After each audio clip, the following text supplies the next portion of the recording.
Hey, it's your boy Easy, and on today's episode, we'll be talking about Mega Construx Teenage Mutant Ninja Turtles Collector Series Mutagen Canister Michelangelo from Mega Bloks. Let's go ahead and get this figure free from its plastic prison, take a look, and see what we think about Mutagen Canister Michelangelo. All right, so here we have Mutagen Canister Michelangelo out of the package. Well, almost. This figure is a part of Mega Bloks' Mega Construx line of Teenage Mutant Ninja Turtle figures based on the 1987 animated cartoon series.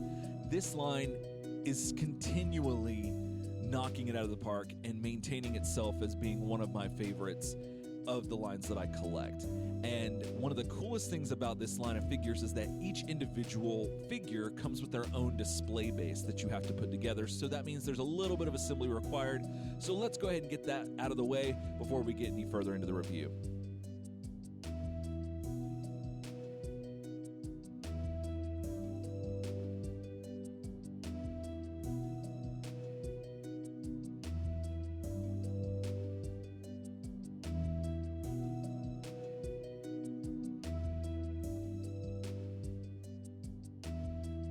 So here is Mutagen Canister Michelangelo, now completely out of the package and on his display base. And again, if this is the first time you've seen one of these figures, they come with a little clip that goes onto, you can put it on either the left or the right side of the display base, but it enables you to be able to connect this base to other bases in the line so that you can create sort of like a little stage or like a display area with all these figures connected. It's a really cool feature, and again, it makes for an even cooler display. Now moving on to the accessories, besides the cool leather jacket, orange shades, and pink laced white sneakers, Mikey comes with 2 nunchucks, a pre-mutation turtle, a set of regular arms, hands, and feet, along with corresponding orange wrists and elbow pads, and his signature orange bandana and signature belt with his initial on it. So you can transform him with all these parts into a regular version of Michelangelo, Teenage Mutant Ninja Turtle. Another thing about this line that I really enjoy is that each turtle comes with a removable metal shell that gives the figure some weight and some heftiness that makes you feel like you're holding something, not really of worth, but it gives it a little bit extra. It puts it over to the next level, basically, is what I'm trying to say. And this figure is no exception. It comes with a metal shell as well. However, instead of just a single color shell, from all the ones that I've seen, that's all we've been given, at least from what I can remember. This time they give us a metallic gray color shell with some graffiti on it stating TMNT, I Heart New York, or NY, a foot logo, and Foot Stinks written in graffiti all over it. It's kind of cool. I didn't know how I'd feel about it, but the more I've sat with it, I'm like, okay, given the fact that we've got multiples of these figures, it's nice to have a novelty shell. It's not hurting anything. It's pretty cool. We've already got the other ones, so why not?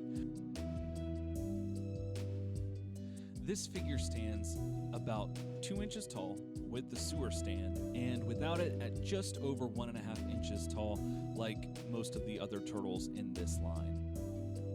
Alright, let's take a look and see how he compares to some other figures from this line. Let's start with the Michelangelo that was released with the classic Teenage Mutant Ninja Turtle Party Wagon set from Mega Bloks earlier in this line. You'll notice that there is a difference in the skin tone, and I've said this before, but I love this because throughout the Turtles' history, their toys have had variations in their color to where sometimes it's a little darker, sometimes it's a little lighter green, sometimes it's brown. So you never really have like a definitive idea for what color the turtle's skin actually is. And I love it that Mega Bloks seems to be paying attention to this and providing us with every opportunity to get the parts we need to construct our perfect versions of the characters. Again, I love this, and I hope they continue to do it throughout this whole line. And in this one specifically, I think that the Mutagen Canister Michelangelo actually more closely resembles his first Playmates figure in skin tone, and that's really cool. Alright, and now here he is next to the April O'Neil that came from the same classic Teenage Mutant Ninja Turtle Party Wagon set, and the Mutagen Canister Raphael. Here he is with the Bebop and Rocksteady from the Foot Soldier 4-packs.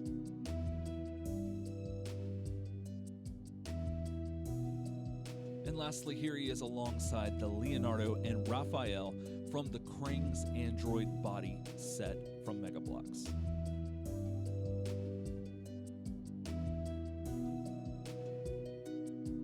Now onto the Sculpt. I am steadily impressed with these figures.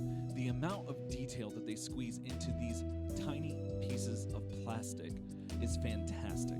The slight grin on Mikey's face is just perfect in his normal ninja attire because I like it because it's kind of innocent and jovial, but then when you switch him to his leather jacket and shades, it transitions into this cool slyness that it's very fitting for this version of this character, and I like it a lot. The paint job on my figures that I've gotten from this line so far has been pretty good. However, there isn't much in the way of paint, as most of everything on this figure has been molded or cast in whatever color it's going to be, so there's not, a lot of room for error, if you will. Alright, so let's take a look at his articulation. His arms can move up and down, and they have a 360 rotation at the shoulder and the elbow and the wrist. Now, the elbow also has a joint that allows it to move up and down or in and out, depending on how you have the 360 joint rotated. His legs also share that at the knee as well as the elbow. It's 360, and you can move it in, out, or up and down. And also the foot does come off, so there you go. But it does feature a 360 rotation as well. And so if I could get my camera to focus, you could see that his foot or his leg can go out this far. There we go. Got it. Okay, so it goes back this far. Now, his head looks up this far and down this far. And it also has a 360 rotation as well at the head. And so there you go. I would have never thought that we would actually ever get a figure of this particular version of Michelangelo in this disguise ever. And I'm not sure why, especially given that throughout the Turtles' history in plastic, we've received tons of different variations and costumes for the Turtles, that this particular version, for some reason, to me, stood outside the realm of possibility. And now that we have it in hand, I don't know, it's kind of surreal, but I'm really excited about it. And it goes to show that Bloks seem to be digging deep with this line, and hopefully they continue to bring us these different versions of the Turtles, especially the other three that are taken from this particular scene. That would be fantastic to have on a shelf. Now, as far as this figure goes, it's fantastic. I love it a lot. It's great. It's fun to pose. It's got all the articulation you're used to from the Turtles in this line. The shell is great, and it's got the neat graffiti on it that makes it stand out a little bit. And I can't say enough about these figures. They're a lot of fun, and I highly recommend them. Well, that's going to do it for me today. Thanks for watching, and if you liked what you saw, go ahead and hit that like button. If you want to see more from me, hit that subscribe button as well. And hey, if you want to hear more from me for some reason, check out my links to my other podcast, where we have Turtle Soup, where a friend and I talk about the Teenage Mutant Ninja Turtles every other week. And we have Daydream Nation, where a friend and I talk about records every Tuesday. So be sure to check back here tomorrow for more opening goodness right here on Easy Opens. Else time.